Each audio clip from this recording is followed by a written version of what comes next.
Winner, winner, chicken dinner. We have a contest on InGoal Radio, the podcast. Darren Millard, along with the co-founders of InGoal Magazine, David Hutchison and Kevin Woodley. Looking forward to this one. A lot to get to, but yes, we are about to launch a competitive battle that I can't share too much about, but it's really, really cool, and you're going to want to be able to sign up for all the InGoal channels. We also have a great feature interview today with Chris Driedger of the Florida Panthers. Takes us through a whole bunch, including his routine for game day and his routine for keeping himself honest during practices. And the InGoal in-person webinar series continues this week as we bring in Hutch and Woody. And let's start with a contest out of the gate. This is going to be I know we can't say a whole bunch, but Hutch, people are going to want to be signing up, subscribing, everything to make sure they don't miss out on this. Darren, you're getting me excited. I'm pumped. This is awesome. I know we were talking about it offline, and I think Darren's going to try and win this contest himself. Yeah, we can't give too much away, but end of this week, check out the InGoal social channels. Check out ingoalmag.com. You'll see a full announcement there. I can say that there will be a full custom set given away to one lucky winner. I can say there will be some celebrity judges, and I don't think I can say much more. Woody? Yeah, and like legit celebrity judges. We're not trying to pass Hutch and I off as judges. Darren's a celeb, so he might get a vote here, but like legit bound for the Hall of Fame in one case. There's a Stanley Cup in there in another case. Conn Smythe, some big international success. So these are some legit celebrity judges you'll have to design. But yeah, as Hutch said, an opportunity to win a free set of gear. Pretty excited. And I will say, as much as I'd like you to subscribe to InGoal Premium, because I think there's a crap ton of value there and great content, you don't have to win this one. Just keep an eye on our social channels and on the website. The post explaining it on the website, ingoalmag.com, will be free. We'd love you to subscribe, but you don't necessarily need to win this. Got to get that out of the way. Full disclosure, all those things, rules and details. No purchase required. Asterisks. Contest void where prohibited. I've never understood that one. No. Contest void where prohibited. I'm not doing this if I'm not allowed to do this. Oh, I can't wait for it. I'm really excited for this endeavor from InGoal Mag and InGoal Radio, the podcast. It's going to be a lot of fun and some really cool little subtleties that are going to also be involved in this contest. We also have the InGoal in-person series with Bill Ranford, Woody, coming up on Saturday this week, Saturday at 1 o'clock. Billy Ranford, the goalie coach of the Los Angeles Kings, and we've crossed paths with Billy a couple of times lately. Yeah, no, we had a good one last weekend with Paul Schoenfelder and Andy Chiodo, the Penguins. Paul, of course, of the Carolina Hurricanes, and now we follow it up with four-time Cup winner, 2 as a player, 2 as a goalie, 2 as a goalie coach. A guy who, the reason those were our first 3 choices for this, from a coaching standpoint, is those are all guys that joined us on the webinar when we ran our first one. It was actually just more of a Zoom call. Mm-hmm. Remember the one we did with the Bauer Ultrasonic set? They all just joined us as guests. We didn't know they would be. And so when we saw that audience growing and saw the participation levels from these professional goalie coaches, it only made sense to invite them back to be sort of the front runners for this InGoal in-person series. And it's been great. Lots of insights. You get to ask questions at the end. Again, you can find information on that at the ingoalmag.com website or soon to be on our social media channels as well. So yeah, if you're an InGoal member subscriber, make sure you join in, listen to 4-time Stanley Cup champ, ask him some questions.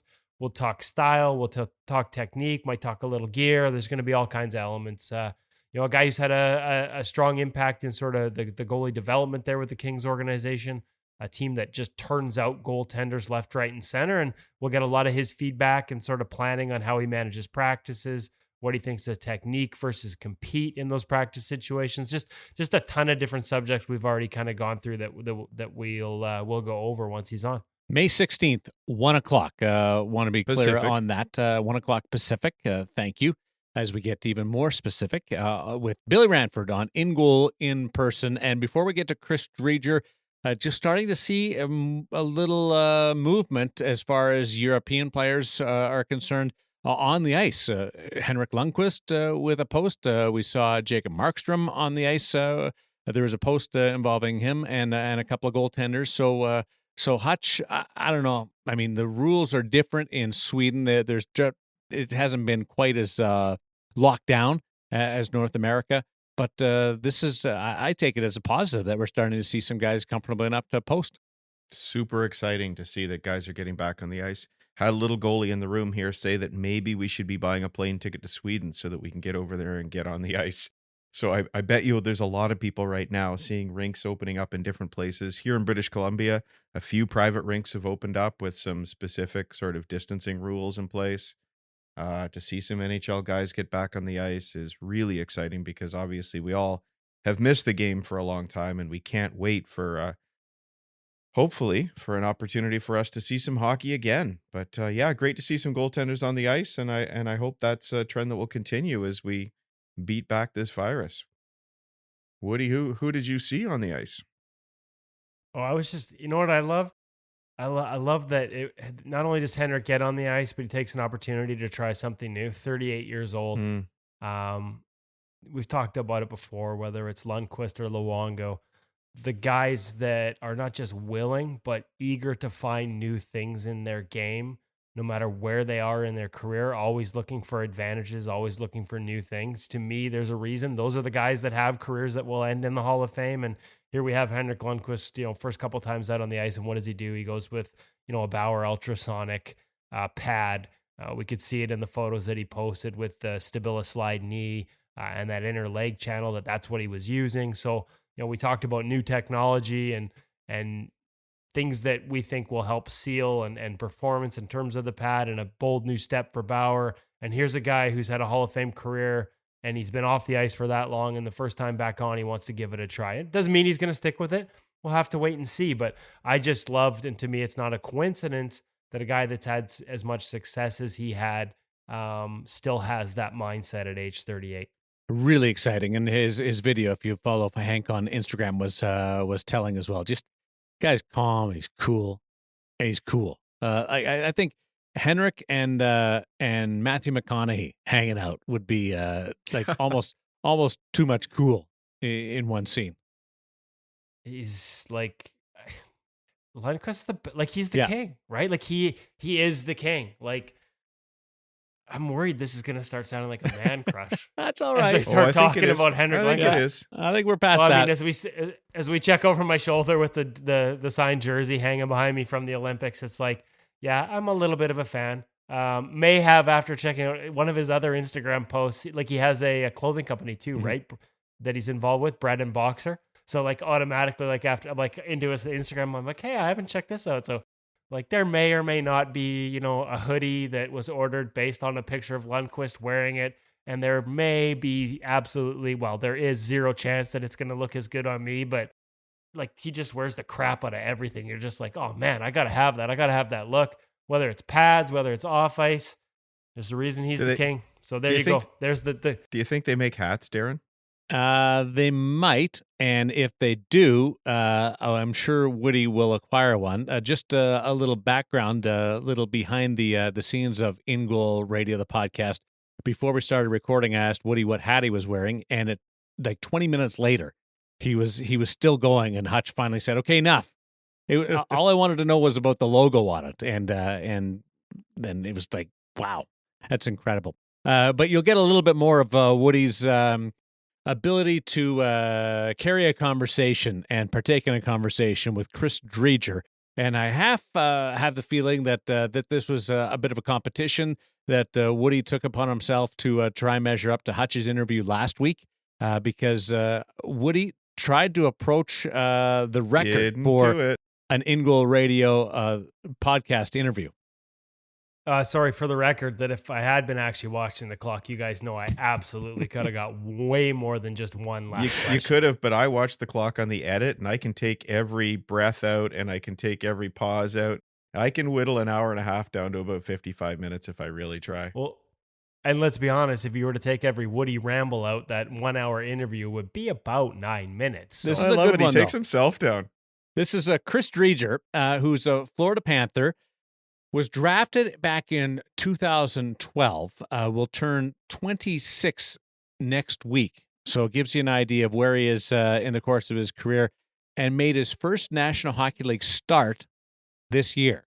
Appeared in 3 games, all with Ottawa before this, but his first start was this year with the Florida Panthers. So it's been one of those climbs that he's had to be patient and had to bite his tongue a little bit, probably at times, but is back where he wants to be and is in the National Hockey League. And he covers a lot of ground with Woody here. It's a very impressive conversation. It's an honest conversation, and there's a lot in it for veteran goaltenders and kids and parents alike. This is Chris Dreiger on InGoal Radio, the podcast with Kevin Woodley.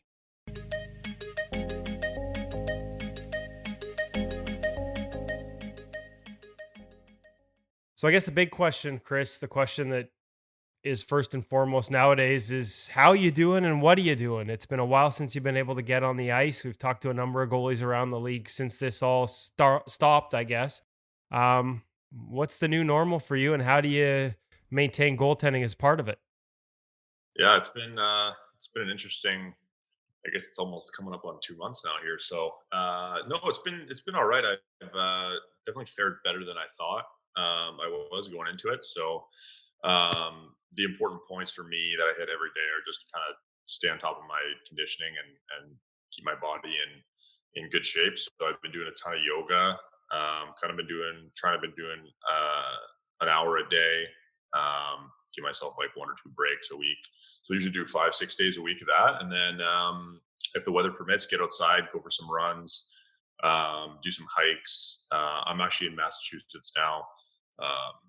I had my apartment from the beginning of the year here in Springfield. So, and my girlfriend's from here. So I was hotel living in Florida, which is less than ideal if you're going to be stuck in a room, it without a kitchen. It's kind of, not the best situation. So I decided to come back up here, spend time with my girl, and have a full functioning kitchen and a little bit more space. So that's what we did. That's where I've been at. And then, just doing the yoga, getting outside and trying to stay busy. I took a class that went by pretty quick, actually, because there's not much else to do. And then just been reading some books, watching some Netflix, and that's pretty much about it. Okay, so books, that's actually a good one, because we've been asking guys as we've been having them, because other young goaltenders are looking for things to do, hopefully, indulging the mind a little and reading. What's on the reading list? Is there anything related to, mental performance, or is reading something you just do to escape? So reading is kind of, lately at least, I haven't been doing too much hockey related stuff. As the quarantine started, I was reading Sapiens. It's a fairly well-known history of just like humanity, which was pretty cool. And I just started the sequel of that. And then in between those two, I read, there's like a new Harry Potter, The Cursed Child, that I figured I would check out. I read the series way back when it was popular, like 10 plus years ago or whatever that was. So I figured I would just jump on board, and that one was pretty easy. It took me a few days. It's in play form, so you can kind of fly through it pretty quick. But that's what I've been doing for the reading. But yeah, I'm always open to suggestions. I try and ask some of my teammates what they're reading, and it is good to just get an outside, just a perspective on something other than hockey too, every once in a while. Well, I don't read enough. This has got me back reading. So for me, it was the game. Are there any over the history? As obviously an avid reader, like, have you done any sort of mental performance or those types of books that you'd recommend for other goaltenders? I'm going to be honest. I haven't really read any mental performance books. I've definitely, talked to sports psychologists over the years and sort of gone that route with that. I think it's a very important part of the game, but I haven't actually heard of any that, at least none have been suggested to me that would touch on that. Actually, scratch that. I did read one a while ago. It was that 10,000 Hours book. I think it's called Outliers, Malcolm Gladwell. That's what I'm thinking of. So I read that one actually maybe when I was in junior. And that just gave me a pretty good um, understanding of it. It just basically the moral of that book is if you put in the work, you're gonna have success. So, and he does a really good job of laying that out. So I did actually do one of those. So that, I remember it being very interesting though. I can't really. I know the 10,000 hours was a big part of that one. He says, all these people put in 10,000 hours into their craft, and that's how they become masters, I guess, of what they do. So that was cool. We'll add that one to our list, and we'll, like I said, we got a few others from other guys, so you'll have to check out the list on InGoal Premium when it comes out. Little shameless plug by me. Yeah. What's been the toughest part of that? We've had guys talk about, mentally and having to sort of manage being away from all our norms, all our scheduled things that we have in our lives. I think it applies to everyone, but specifically for goalies at the professional level, where so much of what you do is regimented. How are you handling that side of things? Have you done anything? You mentioned before we started recording, maybe watching some of your own games. Are there things you do to just try and stay engaged between the years with the position? Yeah, it is tough, definitely. But yeah, I've put on some of the clips of my games. My goalie coach, Rob Tallis, sent me a few of the clips from the games I'd played. So I'd gone over those, and then I started watching some of the full games. I mean, I didn't get through the full game. I think I watched the first period of my last game in St. Louis the other day. But it's hard, man. Like, there's not really anything that can prepare you for being in net and facing shots and being on the ice other than being on the ice. So I'm trying to do everything I can. Now the yoga's pretty pretty relevant when it comes to all the things that you need to do to touch on to keep fit as a goalie. The flexibility, there's some focus. Actually, there's a lot of focus involved. Some strength, and then some balance as well. That I think kind of checks all the boxes for goaltending. So that's been helpful for me. And then I think what's helping me too is I was injured and injuries are part of the game. So when you're hurt, you're not on the ice. Like, so this year I was off the ice for I think at least a month, and you get back into it. And I was playing, and I think I played my next game in 2 weeks after I stepped on the ice. So just knowing that that's possible is pretty reassuring. Like, I know that, it's been 2 months off. That does happen. It's not like it's unprecedented. If you have an injury, you're off the ice for two months, you come back and you work, as hard as you can, and you get back and you're in 100% game shape. So I know that I can do it. Just trying to keep, my cardio up, keep my flexibility strength up, so that when that time comes and we can get back on the ice, I'm ready to go. I was just gonna say, like, you came back strong too. I mean, it was almost a full 2 months off. Your last 3 games were all good performances. I mean, obviously, I'm looking statistically. You would know how you felt about your game. Sometimes stats don't match our game, right? We're always honest with ourselves. You'd be able to know, but sounds like you came back feeling pretty good. Any keys to that? Like, what allowed you to sort of get back quickly after such a long period away?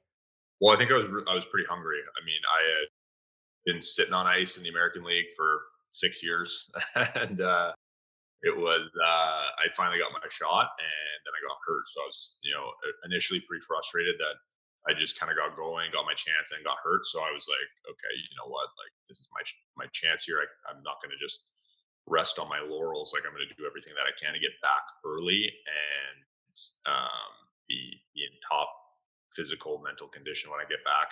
So I was just pretty motivated to do everything that I could, and I think that definitely paid off. I know when I got hurt, they gave me 10 weeks. I mean, which is they always tack on a week or two just to give themselves some wiggle room. But I was back playing in the NHL 6 weeks.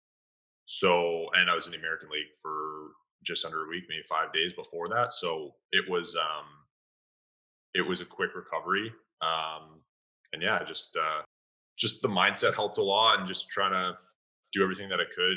It just really comes down to just the hard work. You talked about that gap, all that time you waited to get there. I mean, I haven't talked to you since 2016 summer, Kelowna, Net 360 goalie camp. Times.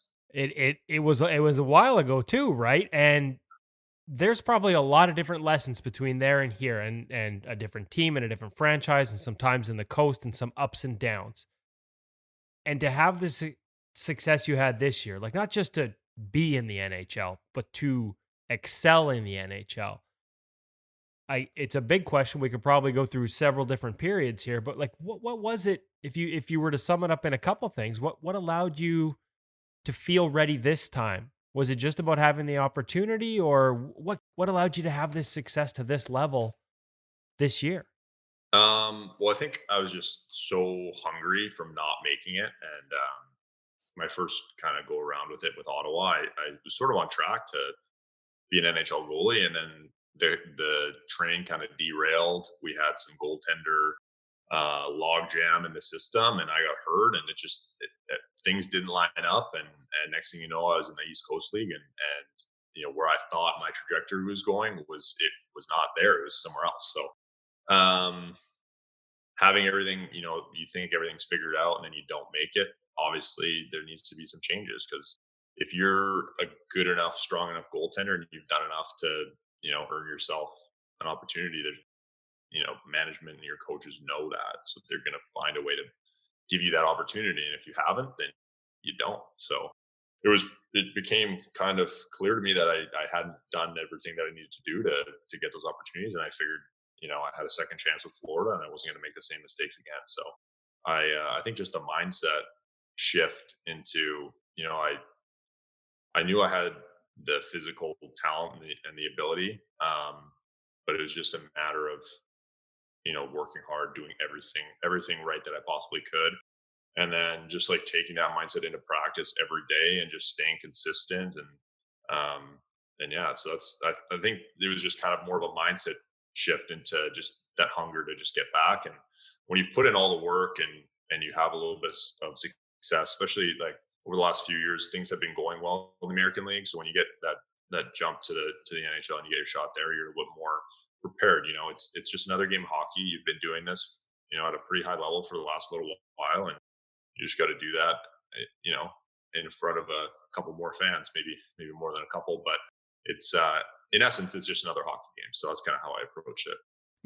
You talked about the work ethic and working hard, and Leo Luongo sent me a note talking about that, how you guys like set out to win every practice, like that battle level, even if it was just goalie sessions and that mindset. But it's not like, I mean, I remember, when we met in 2016, it's not like you weren't working hard. Is there, we had this conversation with Matthew Guerin recently for one of the podcasts, where he talked about always felt he was working hard. And all of a sudden he got to Pittsburgh and he watched Marc-Andre Fleury, and it was like, oh my God, that's what working hard is. Was it sort of, was there a gap between what you thought was working hard before and now? Like, are there lessons there that you think if you were to go back to your younger self and give them, they would have changed maybe the arc? Or is it also about learning that sometimes there are other things, like other goalies, like contract situations, like injuries, that you can't control? I think it's funny when you're younger and you think you're working hard, you always think you're doing the most that you can. It doesn't, everyone thinks that they're doing the most that they can, but the quicker you realize that you're never doing everything that you possibly can do, it's the people that don't make excuses and actually put in more work than the other people that have the success. So yeah, working with Lee was great. I came in, and so would have been the start of last season, and I was number 5 guy, and I kind of knew that going in, but I just sort of told him in the Springfield practices, I said, hey, listen, like when I practice hard and I don't, let up or get lazy and stuff like that in practice, then I have a lot of success in practice, and that carries over to games. So we sort of had a conversation early on, and I just told him, like, listen, if you see me, maybe taking a couple shots off, or taking a drill off, or you see some things that my habits are slipping, then just let me know. And we kind of got on that page early, and we just carried that into the time that we had together. And I think that mindset going into practice of just the little details was the single biggest difference that I had in my game, and just in my day to day, from that time versus my time with Ottawa organization. So I think that was big, and just having that communication with Leo was big too. We were on the same page. We both knew what I needed, and he knew what I needed from him. I knew what he needed from me, and it kind of made things pretty seamless going in, and it kind of helped us achieve some success with with practices every day. Now, we talk about doing everything we can. Goaltending is a position. I think it's one of the things that I love the most about it. It's constantly evolving. But within that evolution, you have to sort of find the things that work for you, right? You're always sort of we're always looking for new things, but we have to stay true to what our foundation is. And sometimes that evolves. What during this process, whether it's with Leo the last couple of years or in the gap between them, like how has your game evolved? What are some of the things that you've maybe changed in the past couple of years? And it's a goaltending audience here, so you can get technical on us if there are even small little points, and they'll all appreciate it and understand it. Are there any that jump out at you? I think honestly, like what it boils down to, the difference in my game has honestly just been the buy-in for me, doing what it takes and taking things more seriously, and just kind of realizing that you can't just get to the NHL by putting in an 80% effort or even like a 90% effort. Like you got to do everything that it takes if you want to be there. There's only 60 jobs or 62 jobs now. So, it doesn't leave a ton of room for, for guys that aren't giving it their all. So I just sort of try to approach things a little bit like, I think just things like getting the proper sleep every single night. I would always make sure I had a great sleep the night before the game, but kind of going forward, I'm like, you know what? Like I need to make sure I'm getting a, a great sleep every night. And that just kind of over time just builds up and you're sharp every day. And things like your game day routine. I always kind of had a baseline routine that I would do whether I was playing or not. And then whether I was playing, I would kind of add to that and get myself more ready. And I sort of came to realize like you can't be more ready for the games that you're starting. Um, you know, already if you're not starting and you end up playing, you're going in cold. So you have that working against you. If you're under prepared in a warm up sense, that's just going to hold you back even further. So, I changed that. I do the exact same preparation before a game that I'm playing versus not playing, and I try to approach it the same mentally as well. Like I said, there's just not enough wiggle room, and you're going in cold. So that's just something. If there's even a chance that one or two games don't go your way, like that's a difference, and you can't afford that. So things like that. I've always been fairly regimented with eating properly, and so that's kind of stayed consistent. Just little things, and my off ice training in the summer. I know I definitely kind of woke up to taking that a little bit more seriously early in my pro career. They sort of got on me a little bit early, but that made a huge difference coming to camp prepared. And then just the practices too, like battling in practice. If teams don't like goalies that don't try in practice, as it turns out. So, and not that I would never, that I wouldn't try in practice or whatever, but if you show that extra battle to get rebounds, and guys are pricks out there. Sometimes they'll do a couple backdoor passes, and if you just give up and let them have it, then it's easy goals for them. If they see a guy battling, making sprawling saves in practice, and coaches see that, you obviously know this guy's fighting, to keep the puck out of the net, and that's good, and it's going to help you on the ice too. There's going to be times where you make those big sprawling saves, and if you do it in practice, you just give yourself a better chance in the game. So just a lot of little things like that, and but the mindset of knowing that I have to do everything that it possibly takes is like that allows me to notice those little things, and it's still a work in progress. Like you just kind of, like I said earlier, when you think you're doing everything right, you look back down the road and you realize maybe I wasn't at that point. So it's always ongoing, and it's always a learning process. But as long as I'm aware that there's always more stuff that I could be doing, then I'm hoping that it'll send me in the right direction. Now, we've talked to goalies over the years. So we know as goalies that practice isn't always ideal. You talked about the back doors, and sometimes back to the other back door once you get there, right? Those wide open drills that just, you're like, this is not game realistic. And there are times where we've had goalies say you got to know when to pick your spots. You can't abandon technique, but it sounds like, that battle has been such an important part for you. Did you find that battling more in those practices and not picking your spots, did it translate to games? Like in terms of like, not that you would never not battle in a game situation, but does it become a little more innate? Like that desperation is there no matter what? Yeah, definitely.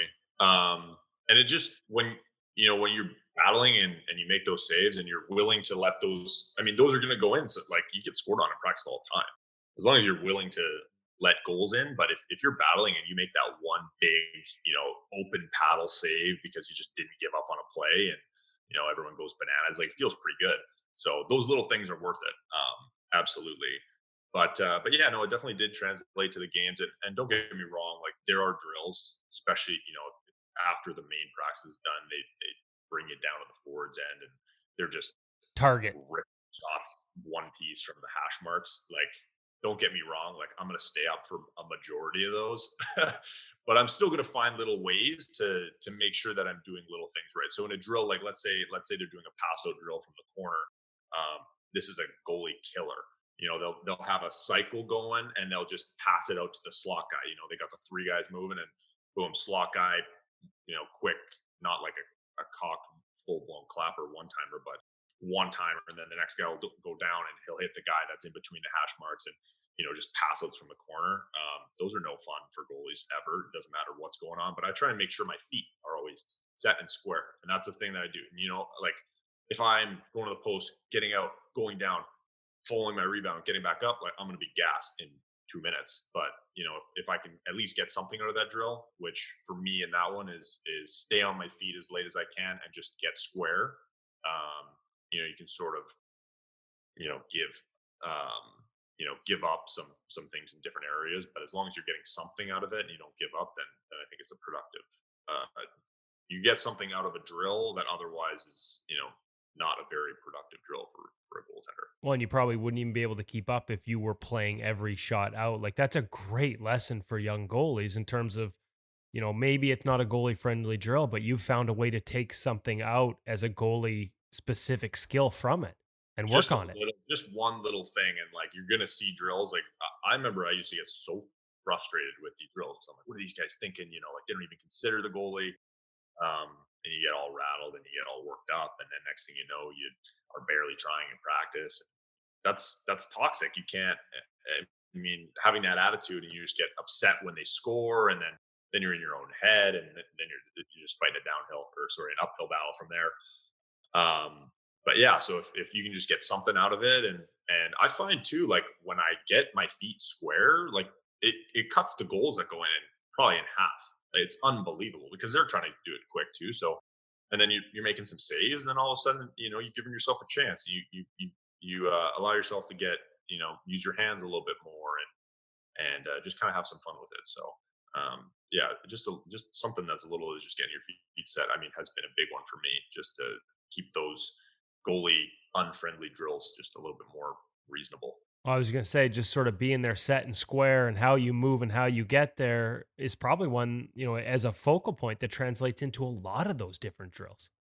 Absolutely. Yeah. Cause those passes from a corner when they're coming, every goalie sees those drills way too much. And they're just so unrealistic. In a game you got your defense, what the guy's options are. If he's got a backdoor option, you're going to play it differently. He's got a set amount of time, your guys are your D's coming to him right away. This guy, there's no one anywhere near him. There's no defense in the drill. So, he's just going to stop it and take an extra step this way, change the angle, and it's just like, you just start rolling your eyes. But as long as you can get there and give yourself a fighting chance, I think things go a lot better than if you don't. Yeah, guys dusting it off, picking spots, nothing like that from about 15 feet away. But I do think there's a really important lesson here because we've heard that, right up to the NHL, right down to kids, right? And so rather than get frustrated with the drill setup or blame them for not taking care of the goalies or paying attention to your needs, find something you can get out of it. I love that lesson, Chris. Sounds like there's been a few lessons over the past few years as you've gotten to this point. Are there any others that jump out at you in terms of approach? You spent some time in the coast when, I'm sure from a career standpoint, you knew you were an AHL goalie and wanting to move the other direction. Was that tough at times in some of those demotions just to get the right mentality as to where you Yeah, were at that time and not worry about where you want it to be. absolutely. I mean, whenever they send you to the coast, other than pretty much my first year, I was like, all right, like I probably need this. And don't get me wrong, it sucked. I was on like, I think my record, my first year pro in the coast was like 8-28 or something. We were brutal. So that was no fun, but it was just good for me to play at a pro level. And looking back, it definitely helped me. A lot of guys go their first year, but when I'm in my third, fourth year and they're like, Drees, you know what? Like, we got too many goalies here. We're going to need you in Brampton for 15 games. I'm like, sometimes you just shake your head, but I always approached it. I think Brampton would have been the first time that I got sent to the coast, and I was like, okay, you know what? And actually, at that point, it was so I was off my entry level, so you have to agree. So for a while, I was like, no, like I'm gonna get a chance here, and then there's a point where we had 4 goalies in practice for like a month, and I was like, this is insane. So So this I is ended up, just to give our audience, I mean, this is only 2 years ago, Chris. This is 17-18 with Ottawa, yeah, right? Like that's sure, not that far ago. And so, just to give them, I'm trying to paint the picture in my head, off the top of my head, who they had. Like that was a year where like Hammond was down in the AHL. They brought in Danny Taylor. So it, and we had Hogberg, which was now, should be full time in Ottawa next year, but that was his first year pro. So he had spent the majority of the season in the coast, and they were like, well, we can't just have this guy buried in the coast all year. We have to give him a chance in the American League. So then they had, Hammy, Danny Taylor, me, Hoggy, all in net. Poor Corey Cooper, our goalie coach, had a lot of goalies on his hands. We were going out early, and then they were doing practice kind of split, and then the other 2 would stay out later. Like it was a nightmare. So at that point, I just decided enough was enough. I would go, and I think I'd played 10 games at that point, which was nowhere near enough to count it as a productive year. So I just went to Brampton, and it was actually I had way more of a good time, way more fun there than I did at all in Belleville with that kind of a mess of a situation. So it was just good. I kind of went in there and just was like, you know what, I'm going to approach this as if I'm in the American League, and I'm going to make sure that I don't get sucked into some of the bad habits, which is too bad. But in that league, there's a lot of guys that just don't have great habits, and it's easy to kind of get roped into that, and just try to make sure I stayed on the right side of that, and just kind of work on my game, and just know that it was temporary. And the whole time I knew that I was there, I was having success in the East Coast League, which was great. Kind of gives you a little bit of that confidence again, and as long as you're playing well and your game's going well, they're always happy to have me, which was great. The coaches kind of let me do as I wanted. They were very willing to let me do what I needed to play my best. I remember one time in Brampton, they wanted me to play all 3, and I had just come off a groin injury a few months before that, and I said, if I didn't have this injury before, I would, but I just don't feel that comfortable doing all 3 in a row. So they said, no worries. I played at home Friday. The team went on the road Saturday. I stayed in Brampton, and then they went on this like 8-hour bus ride to like Toledo or something crazy. Played a game, hopped right back on the bus, 8 hours back, and then played an afternoon game Sunday. They just didn't take me on the road. They took the third guy, but they were very accommodating. And when you're able to do that and then have some success, that is always good for your confidence. So I just sort of try to approach it as, whenever I was there, temporary. Be an example. Like at that time, I had some NHL games. I think I went in like 2 or 3 times for the Senators. So guys look at that, and a lot of guys in that league, have no idea what it would be like to be even at an NHL training camp and stuff like that. So try to be somewhat of a good example for them, and just try and do the right thing, and just be responsible, and make it a good experience and get better from it. And then if you have that approach, that's what coaches are looking for in the American League.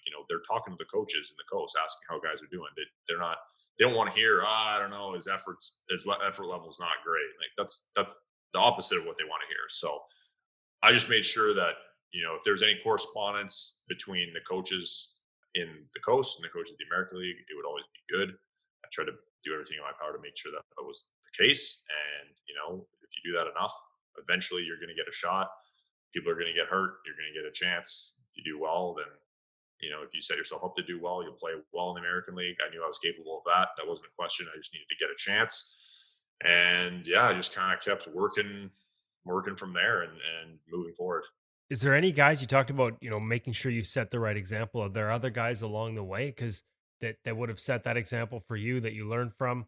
And I'm looking at this. I'm thinking of all the guys that would have been in Ottawa at all those training camps over all those years. There's some, there's a broad range of styles. Technically, tactically, I think of Craig Anderson. I think of Robin Lehner. You get to Florida, you've got Luongo. This year, you've got Bob, who just like work ethic on both those guys would have been off the charts. Any that jumped out to you, or any little things you took away from? Do you do that with a partner? Are you guys talking about, hey, I play it this way? Why do you play it that way? Those types of conversations that might lead you to tweak something. Anything that jumps out over the history, and that's a broad history, but That's a good question. So it was funny in Ottawa. Craig Anderson is just one of those guys that if I played like Craig Anderson, I would be the worst goalie in pro hockey. So I knew that going into it. So I would take more. It was just, he was so good, so good. Like his reads were, I got to say that they're the best in the NHL. Like it's incredible because he's like, he wears the skinniest chest protector. He's the skinniest guy to begin with. He covers no net. And yet he's out there just stopping guys point blank, standing up, making windmill saves. Like it's unbelievable. So for me to watch him for like technique, I knew that our styles weren't gonna work together. So I just sort of looked at him and just try to gain some of his ability to read the play. But that was I think that's pretty God given for him too, and just comes with experience. He was an experienced guy that had seen a game for a long time, played a lot of years. So he was fun to watch for sure, but it was hard to really take stuff from him and incorporate it into my game. Andrew Hammond is definitely a guy that approached every day as a pro, and he ended up having a lot of success that I was kind of his backup for when he went on the Hamburglar run. So he's definitely a guy that I look to. Just kind of the ways he went about his business. He was very humble and a hardworking guy. But I think more recently, I only had one training camp with Lou. Tried to, look at him as much as I could. Obviously, he's a legend. So that was pretty cool to even just be a part of a training camp with him. But then this year for sure with Bob, we talked about earlier about how I've been trying to do, as much as I can to make myself prepared. And then I think, you know what, like I got a pretty good routine going, pretty extensive compared to a lot of the other guys, players and goalies alike. And I'm feeling pretty good about it. And I come in and I look at what Bob's doing, and Bob's doing, his is 4 times as long as mine. It's unbelievable how much he's doing. So I'm like, okay, well, there's another perfect example of you think you're doing everything that it takes, and then you see another guy doing that much more than what you're doing, and you're like, okay, well, maybe there's some more that I could be doing. So Bob's definitely a little bit more, his personality is more detail oriented. And I'm a little bit more laid back. So I don't think that I would ever get to that point. I think that if I were to do that much stuff, it would kind of be counterintuitive. But that being said, I think that there's a happy medium that I can find, that I can work on. So that being in mind, I've sort of just been looking at my warm up and just kind of thinking about things that I can do every day. And I noticed like things about my body, like I've always wanted to be more flexible and be able to do, get into more kind of do the splits. Like I can get by with doing the splits. And I stretch all the time. Groins are tricky though. They get sore and I thought I was stretching them enough, but I feel like if I work on it a little bit more, I'll be able to kind of be able to get a little extra extension. And I think what I've wanted to do, my goal for the last how many years is, so when I get to reaching, I'm not splayed out on my stomach to try and get that. If I have a little extra flexibility, you can kind of stay a little bit more upright. so that's a goal of mine. And I think, doing a routine that's a little bit longer, like Bob does, would probably help me get there. So, tying that into some of the yoga that I've been doing, I've been kind of doing it pretty consistently here. So I've definitely taken some things and some movements, some positions, I guess, and just kind of thought while I'm doing it, I'm like, well, this would be something that would be pretty good to do every day at the rink. Just maybe loosen the hips up right off the bat, loosen the groins up right off the bat, warm up the glutes, like things like that. And there's just different positions that you kind of say, okay, you know what, I like this one for what I do on the ice. I think this is going to help. So Bob's definitely been an eye opener for the amount of care and attention to detail that he puts into his warm ups, and it's just his everyday business. It's pretty incredible to watch. Yeah, I know I've gotten glimpses at it, and it's pretty intense. And but like you said, for a lot of goalies that might be too much. It might become a negative if they were to spend that much time. Everybody has to find their balance.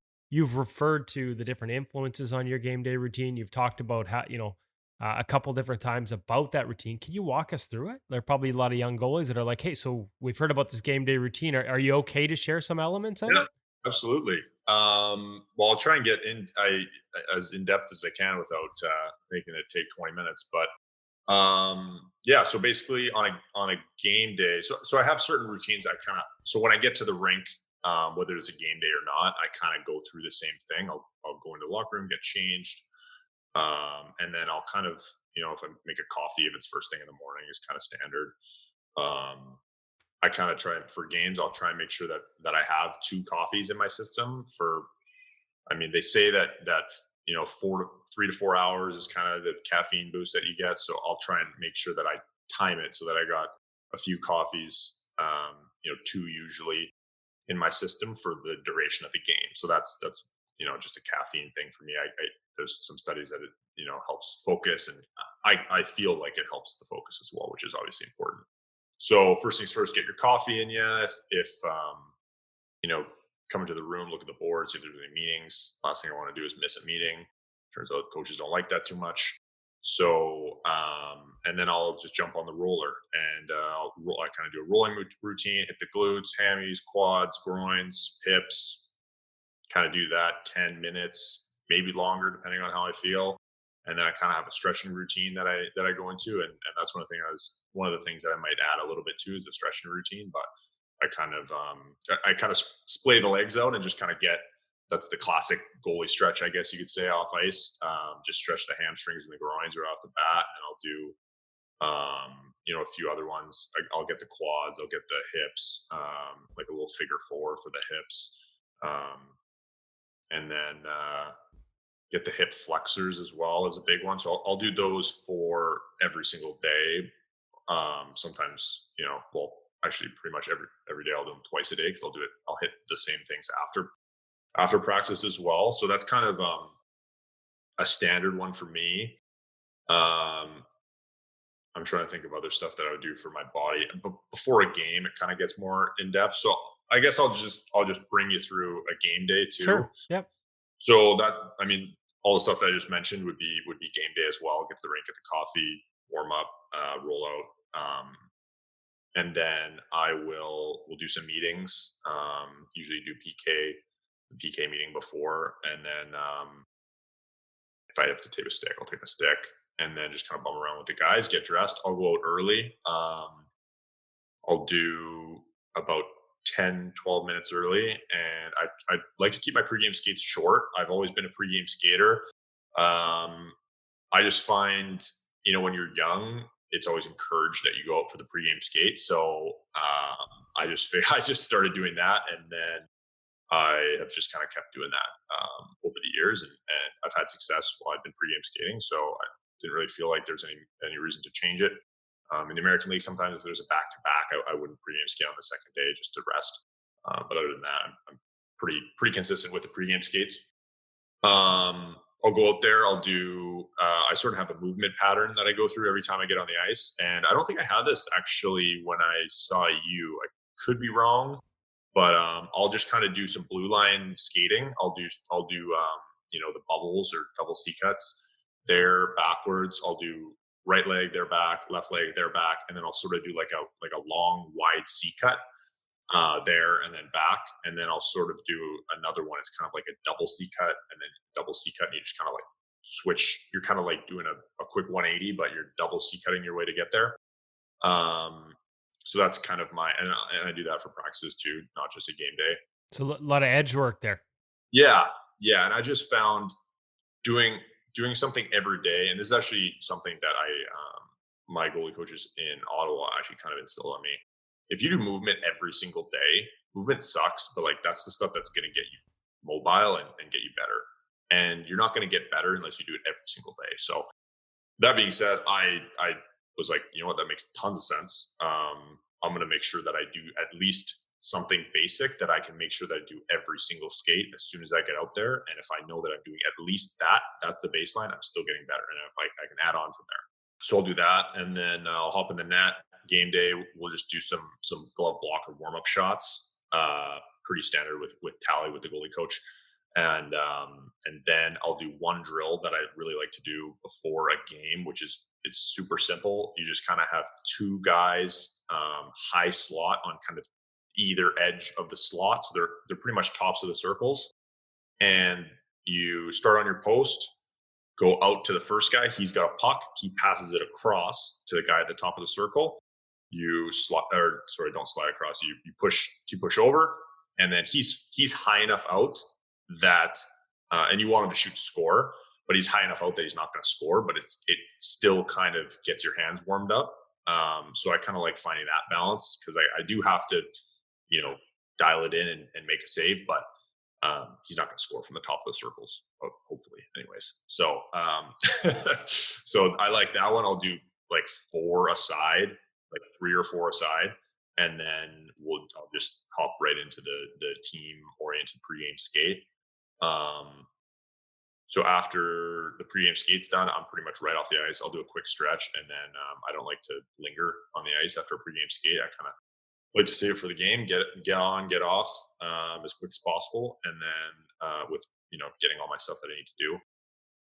And then after that, I'll do kind of the same roll stretch routine. Maybe take a little bit more time with the stretch afterwards, and then so I'll kind of get wound down after that. Go home. I'll eat a pregame meal at the rink. They have pregame meal for us at the NHL level, actually. In the American League, not so much. I'm cooking my own pregame. So, what's the favorite? If you're cooking yourself, what do you got? What is it?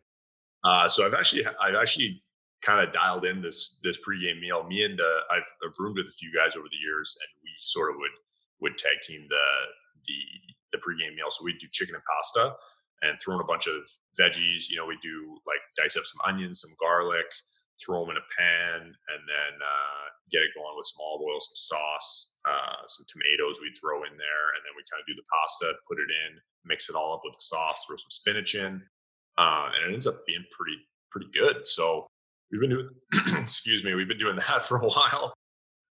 Depending on who I live with, I I don't mind cooking. So if we've lived together for a bit, we can kind of do it together, or if not, I'll do the cooking and my roommate will do the cleaning. That's kind of what I had going on last year. But so I'll do that. And then actually this year I've sort of switched. I've since it's at the rink and readily available, I've sort of switched to mostly just veggies before a game. I will do some salmon too for protein, but got away from the chicken and pasta a little bit at the rink. They would have some spaghetti squash, like some cauliflower, broccoli, carrots, just an assortment of veggies. I would kind of load up on that, and then some sweet potatoes too, some rice, and then just some salmon. And it feels pretty good. It feels pretty light. I mean, I watched that documentary, jumped right on the bandwagon, that the vegan documentary. What's it called? Do you know which one I'm talking about? I do, and I'm cramping on the name of it, which is embarrassing because I watched it and my kids watched it. Yes, and my daughter, my 12-year-old, is now vegan as a result of that movie, as well as my wife. Pretty crazy. So, and actually a few of the guys jumped on it for a bit. I don't know how many are still on it, but I definitely am not a vegan or anything like that. But they kind of brought up some good points with, game day seemed like they had some evidence that said you'd have, better athletic output if same day stuff. So I still do the fish. It seems like fish is probably a better option than a steak or some heavy meat. But anyway, so yeah, I do my meal, and I would go home, have a nap. I've kind of cut my nap times down. I used to kind of do like an hour and a half, sometimes even like two and a half. But now I'm kind of a half an hour, 45-minute nap, hour at the max. And then once I wake up from that, bum around for a little bit, my phone, check Twitter, Instagram, boring stuff. Make sure I'm just not like getting worked up about anything. Just kind of lay low, chill out. Then I'll get my suit on and head to the rink. Then at the rink, kind of go through the same routine. I'm a big 2-touch sewer ball guy, so I'll make sure I get a couple rounds of that in. That's always a good time. I find it's like just a good warm up, and it kind of like you kind of have to have your hand-eye going, and whether it's foot-eye coordination or whatever, it kind of gets your body, ready for a game, ready for action. So I'll do some of that, and then I've got a gut juggling routine that I do. Bounce the ball off the wall a few times, juggle off the wall a little bit, and then tape a stick, have a coffee, all that good stuff. And then I guess other stuff on a game, I do sort of a national anthem thing where I just sort of like go around and visualize getting shots different areas. And I found like just having little things like that, like little things that you do that keep consistent, just kind of give you a chance to get into it. Sometimes, and I'm going to be honest, like I feel like those little routines have kind of saved me a couple times this year. In the American League, there's always like sometimes you'll have 3 national anthems. Like if we're in Providence, like 3 national anthems every time. So you're just sitting there. It's so easy. If you're not doing anything, you get lost in your thoughts. Like all of a sudden, I used to find myself just wandering off mentally during the national anthem. So I said, you know what? Like I need to get something that I do that keeps me focused while this is going on. Because if you're letting in the first shot of the game because you're not ready to go, like that's a problem. That can't happen. So I developed this just little routine of just me going around and just kind of visualizing me getting shots from certain areas. I'll go high glove, low glove, high blocker, low blocker. So you're like, just if in an anthem, usually you're facing your net when the anthem's going on, right? I guess it depends on which rink and where the flag is. But if you were facing your net, like, so are you, and I've always wondered this about visualization. Do you watch it? Like, are you watching yourself from overhead, or are you watching it through your mind's eye with the pucks coming right at you when you're mind's eye for sure? Like I'm thinking the pucks are coming at me. From the work that I've done with the sports psych, that's the way to go. They've said that that's the way to do it. If you just are looking at someone else do it, it doesn't really. I guess it doesn't fire the same nervous stuff. I'm not a neuroscientist, so I don't know exactly how that works. But you learned these techniques from one of them, and it sounds like it's working for you. Exactly. So no, I try and always visualize it being me in there, and even if the net's, because sometimes I'll face the net too, right? Like you said. So even if it's that, I'll just pretend that the net's over here and the shots are coming, and that's that. So it's a great tip. Yeah. So then other than that, I mean, in between periods, I'll just kind of chill out, and I try and keep it light. Like I try and, go to my corner on whistles. And then I'll try and go, like every TV timeout I go, and I try and, chat with the goalie, with my goalie partner, about certain things, chat with the guys about, if there's a goalie handle or whatnot. But I try and just keep it light, and trying to get too dialed in when the play's not going on. I try and take my little breaks when I can, and kind of when the play starts again, then I sort of get back into it and save my focus for when I need it. If I come to the bench and I'm just, like dialed into what's going on the bench in the TV timeout, you got 2 minutes just to hang out, and you're wasting your focus time on that. I think it's pretty tough on your body to stay focused for that amount of time. So you'd be exhausted, I imagine.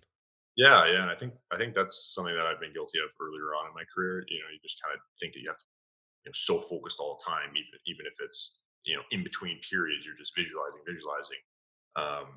And I found it's kind of the opposite. You kind of want to just chill out, and even if a bad goal went in, if you're just thinking about it nonstop, then you're just kind of gonna focus on that, and it's gonna dwell and snowball, and kind of bring yourself into a less desirable place mentally. So I try and just keep it light, and save the focus for when the play's happening. Do you have any trigger or anything that you've learned over the years that to bring you back?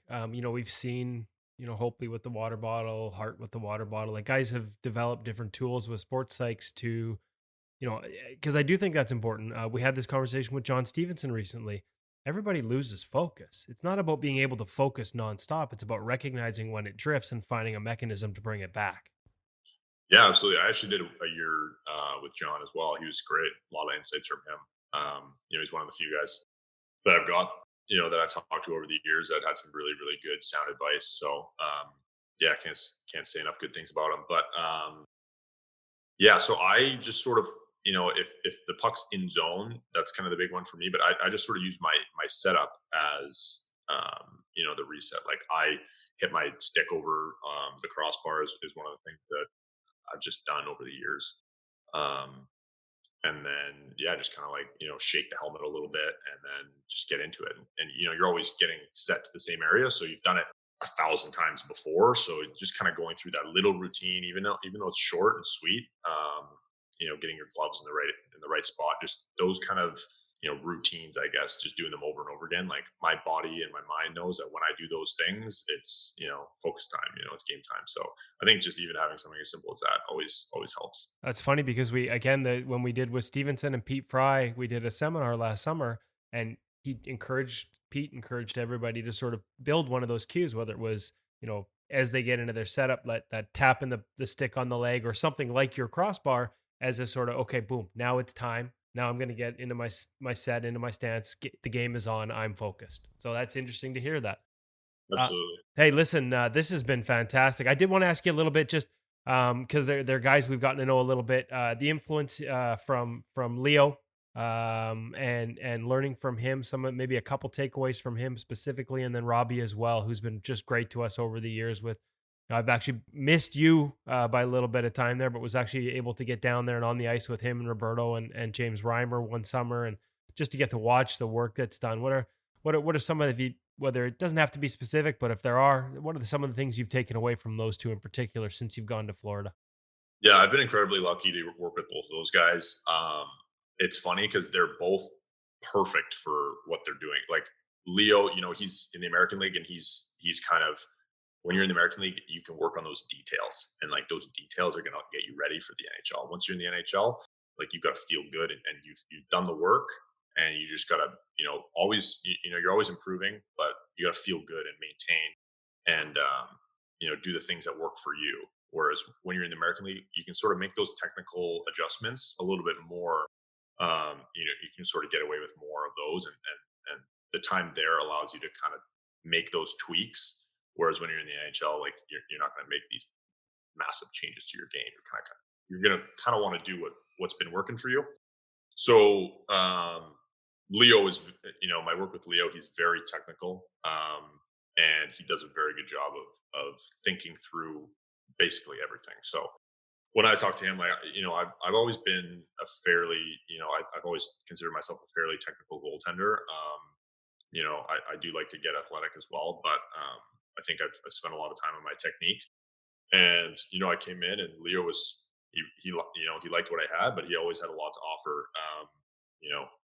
Just whether it was something as simple as when I'm dropping into my reverse VH, which is a big one. Like, so we sort of talked about that, and just having the dialogue with him to sort of, he's telling me what he sees, and I'm in there, and I like everything that I'm doing, obviously, and he's kind of like, well, like this is how I see it, and a lot of the times, he's right, and maybe dropping in a second too early, and that's a thing that I need to work on. So he's good at catching those little things, and having the dialogue of us being able to just be straight up with each other, and him knowing that if you point something out to me, I'm going to consider it, and we're going to talk about it and have an open conversation about it. I think went a long way for him being able to have add a ton of value to my game. So that was great. Me and Leo's, I talked to him the other day. Actually, he's an awesome guy and an awesome coach. So it's been a pleasure working with him.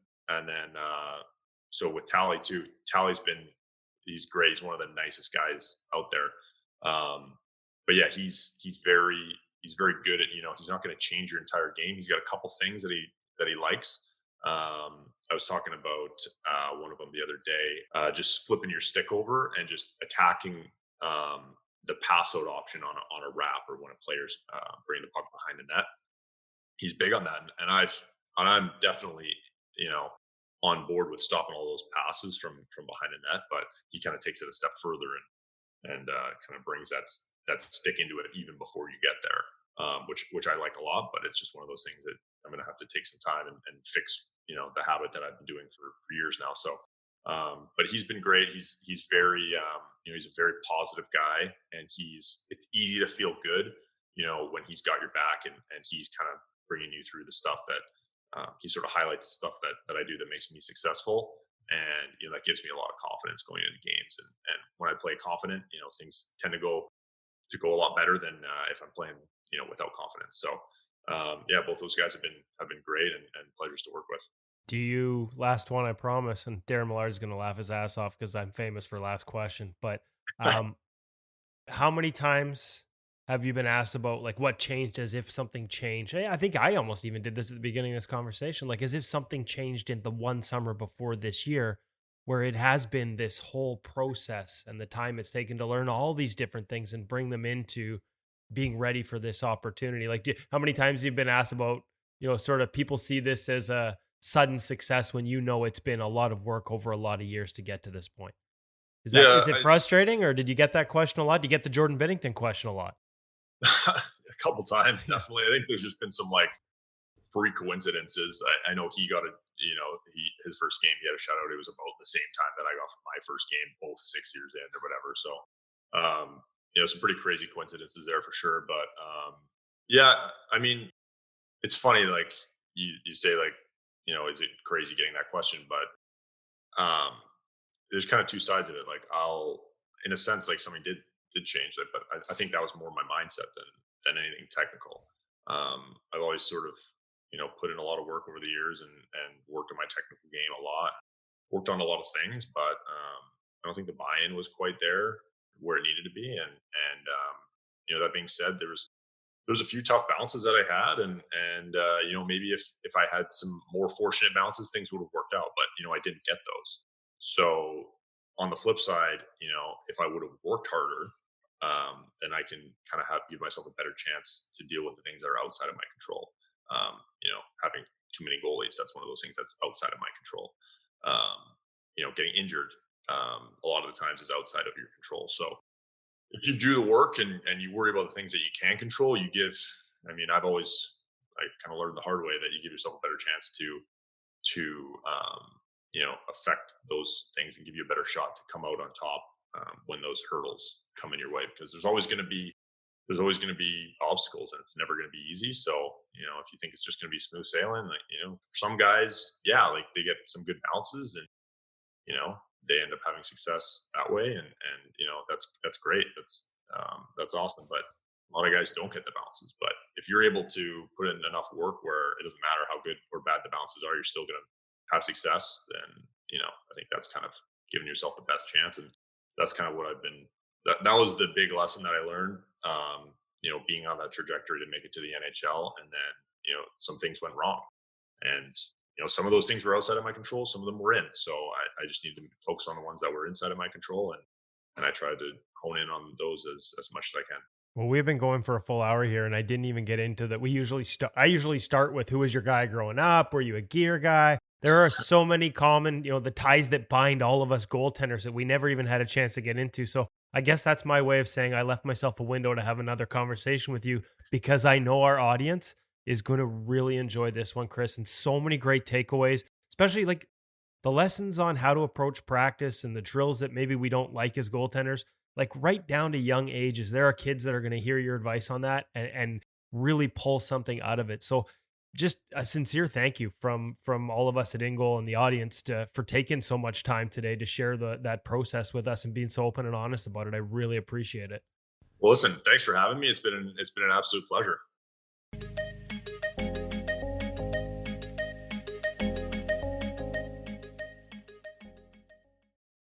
Fun stuff. And Woody, let's bring you right back into this conversation. Just because you say Millard's going to be all over me with this last question doesn't take you off the hook for doing that. But I will say, when you do it and you mention that, I know you're pushing it a little bit, even under your own guidelines, but it means that there's something really cool coming. Like there's an inner passion from that last question, or that. So I appreciate when you do that. Makes me perk up and listen a little bit more. I always thinking of you, Darren, and I always want to get a chuckle. But the truth is, honestly, in this one, and we make jokes about, setting the record and all these kind of things. I was not watching the time until really late. And this conversation, we never preset anything. We didn't put a time limit on it. And that's probably my fault. I didn't ask Chris, hey, like, how much time do you have? We just sort of started talking. The only time limit was that if we had gone much longer, we would have actually gotten into, this was recorded before we did our InGoal in-person series with Paul Schoenfelder and Andy Chiodo this week. And if we'd gone much longer, we would have risked me not being ready to run that session with those two coaches.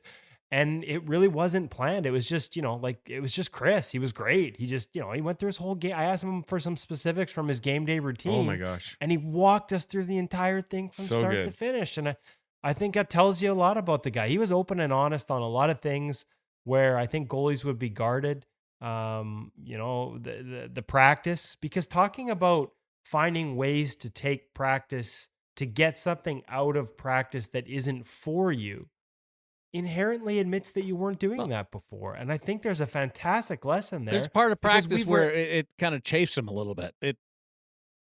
And we've written articles about how a lot of those parts of practice suck for goalies. Every They're not goalie's good for goalies. Every goalie's thought that in their career at some point. So it's so good to hear it from him.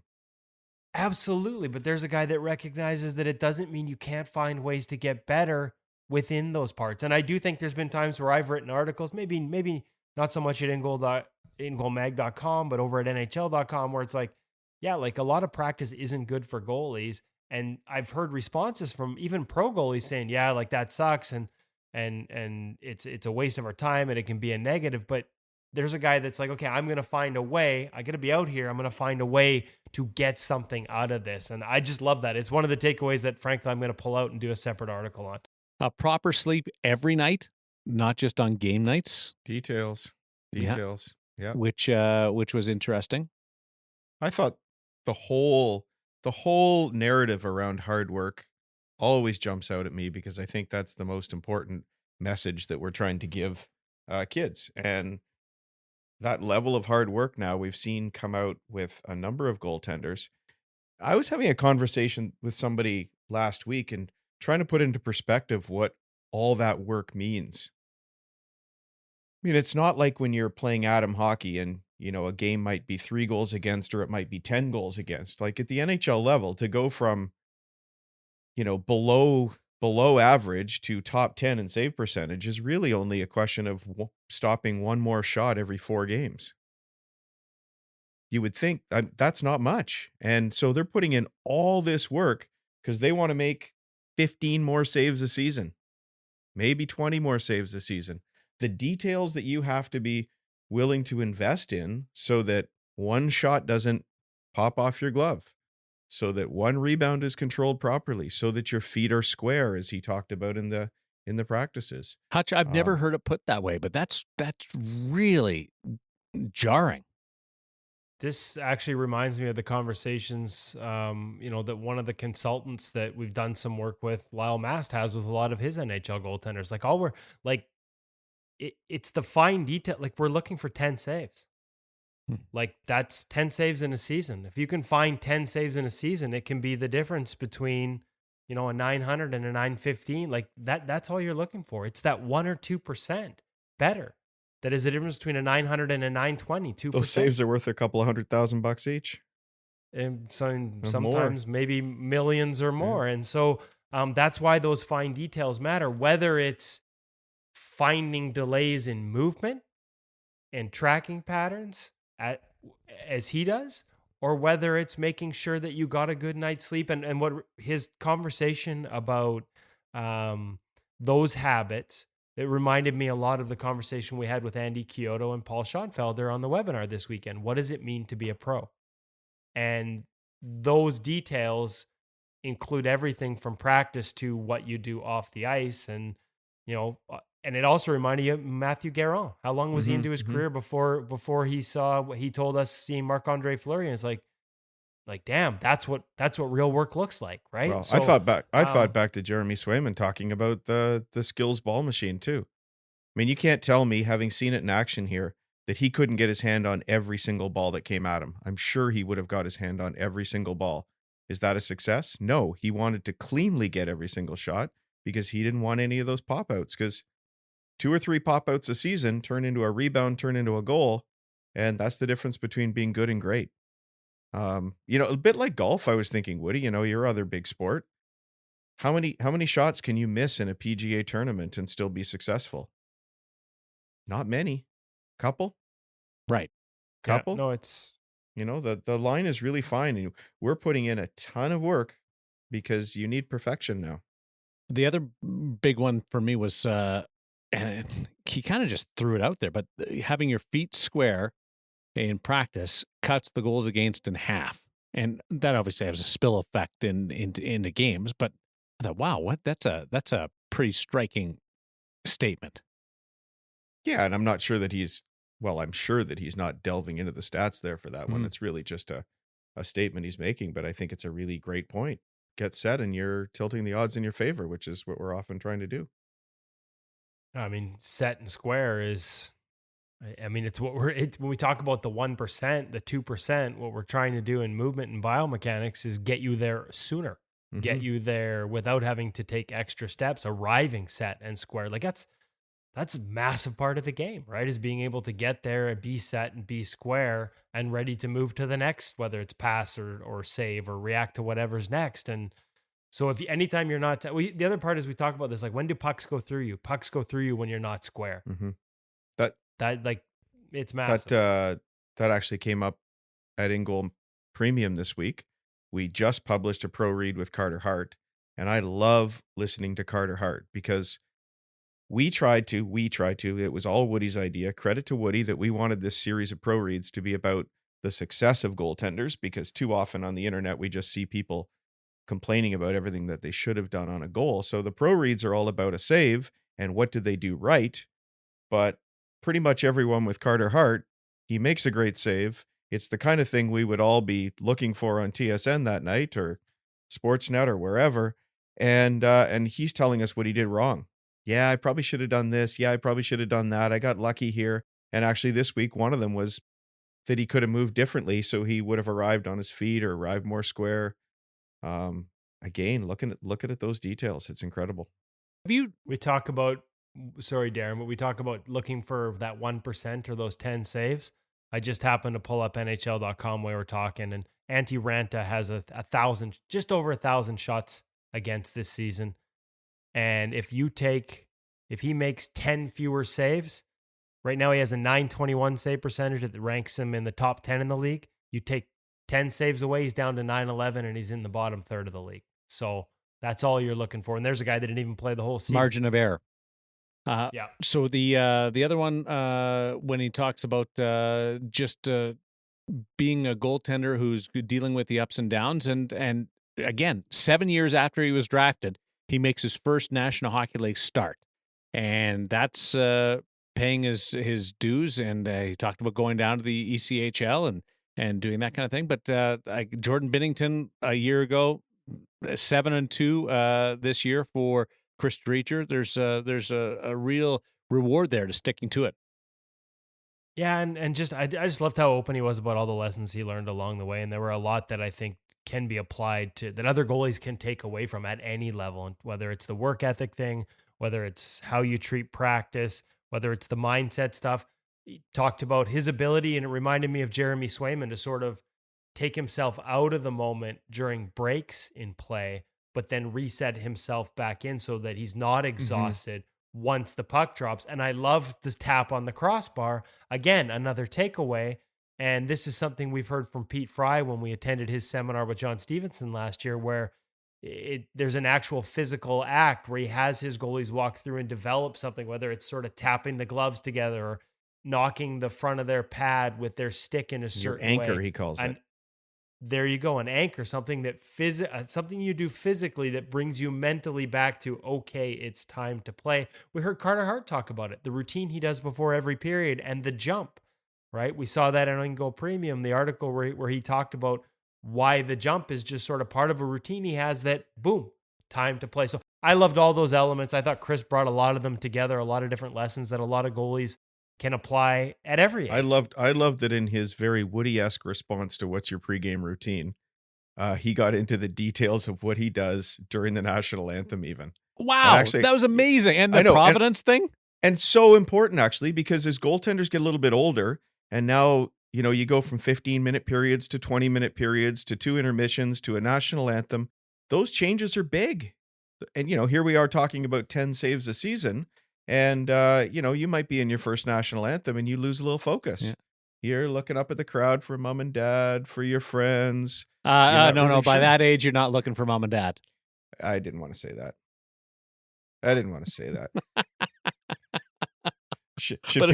it's distracting. Well, I should paraphrase my son's coach, who said to the team one time, in very colorful language, I have never seen your girlfriend walk across the back of the crowd, down the stairs, onto the bench, grab your stick, go dig a puck out of the corner for you and pass it to your line mate. So she's no good to you right now. Talk to her after the game. Exactly. But yeah, no, that was fast. The transition, well, we won't get too far into it, but even the transition from a warm-up and then go straight into the game, and then a warm-up and then a flood and go into the game would be... it's huge. There's something that we can get into for a later episode. But yeah, that I didn't realize Providence played 3 anthems. There was something different. And what's the third anthem? I had no idea. What's the third? Now I'm trying to figure it out. What would it be? Craig Anderson. Did you guys know that he had such a great read? Have you done a pro read with Craig? We have. We've done a couple. 3, I think now. Yeah. Craig's and he's. Man, his ability to read the game, and Chris isn't the first one to mention this, but it's at another level. And as a matter of fact, we've done a podcast with Craig too, right? And he talked about how he went about learning to read blades and read sticks. And there's actually some good advice in there. As a matter of fact, this sounds like a hell of an idea, Darren. We should probably go back to that podcast, dig out his quotes on how to learn to read a blade, and write an article about it. That was just amazing. Somebody should do that. It sounded like, it reminded me of Curtis Joseph, who was incredible at being able to read a release. And Craig is right along those veins, but you can't really teach that, or can you? I don't know. But Driedger was just, to hear a National Hockey League goaltender almost in awe of how somebody else approaches the game was kind of a neat thing too. It was, and then we heard the same thing in terms of how he was in awe of the preparation that Bob puts in now that he's seeing in Florida, and I've seen that firsthand.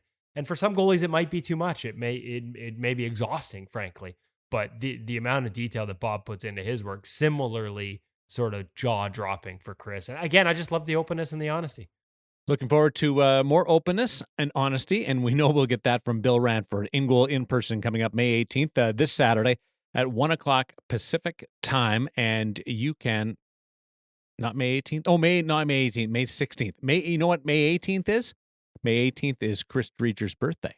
Ooh. It is. May 16th is the InGoal in person with Bill Ranford. I'm sorry, I got that flipped over, but I appreciate the face of Dave Hutchison telling me that I'd screwed that up.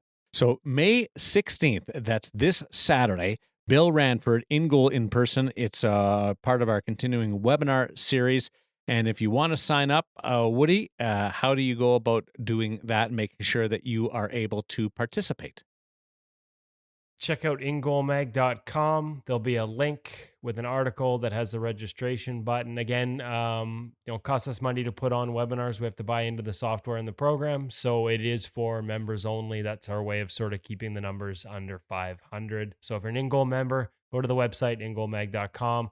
Check out social media for some updates. There'll be links on there as well. Get yourself signed up early. Make sure you show up and listen to everything Bill has to say, because as a guy who's been lucky enough to have a few of those conversations, it's a worthwhile listen. Yeah, he's fascinating, Hutch. He's just a really cool guy to listen to, and he is really dove headfirst into this pause with reaching out and absorbing and touching all the bases when it comes to goaltending. He's been fun, and we look forward to him on Saturday. Did Woody handle all the tee-ups there? Okay, I like throwing him the odd curveball about because normally you're the setup well. guy. You know all the ins and outs. You're good at throwing curveballs. The only thing you didn't say is InGoal member Bill Ranford. I mean, pretty cool at that first webinar to just, you can scan who's signed on, and Bill Ranford. Wow, that's awesome. I mean, as you said, yeah, he's diving headfirst in during the break, but he's also he's just another member of the goalie union. Happens to have 4 Stanley Cups, but he acts like just another member of the goalie union, happy to share with us, happy to share himself with our members, and awesome for him to put himself out there like that. And I will say the cool part was, because I was surprised, I could see it with other goalie coaches being on. Like, it wasn't a surprise to me there were so many other goalie coaches that tuned in to hear Andy Chiodo and Paul Schoenfelder talk. Like, we had, I think there's like 7 or 8 AHL goalie coaches that logged on to hear that, other development goalie coaches, as well as some NHL guys. The Bill one surprised me the first time just because we're talking about gear at the Bauer Ultrasonic series. And when I asked him later about why, he's like, because I wanted to learn, like, I need to know what the new things are, like the properties of this new gear, how it works, how it might work for some of my goalies. I've got some younger goalies coming up. Jacob Ingham is a Bauer guy. He wears that stuff. He's a Kings draft pick and a fast riser. So, he might be seeing him next year. So to understand how it performs and how it's supposed to perform, that to him, that was a worthwhile investment. And I think it says a lot about, just how invested he is in development and understanding and constantly wanting to grow in a position that never stops. So you're going to have we're going to hear some really good stuff from him this week. And one of the takeaways from all the webinars and the Zoom calls that we've been doing throughout this NHL pause and the pandemic has been what people are, how they're filming themselves and where they are when they shoot their video. And Bill Ranford has a really cool setup. There's some masks up on the wall, I believe, behind him. So I'm hoping that he's got the same place and we can get maybe a bit of a tour around Bill's setup. It'll either be that or it'll be like the second webinar with Pete Fry where he put Bill on the spot and it looked like Bill was just sort of hanging out in the bedroom and you had the bedroom in the background. He's just kind of lying on the iPad. So he'll be a little more prepared for this one than that one. Well, we started this conversation or mentioned the hat with Woody and how much he can take away from that. But you've done well, and it's time to cap off this episode of InGoal Radio, the podcast. On behalf of Chris Driedger, thank you very much, and David Hutchison and Kevin Woodley, we thank you, the listener, for listening and being part of this community of InGoal Magazine and InGoal Radio, the podcast.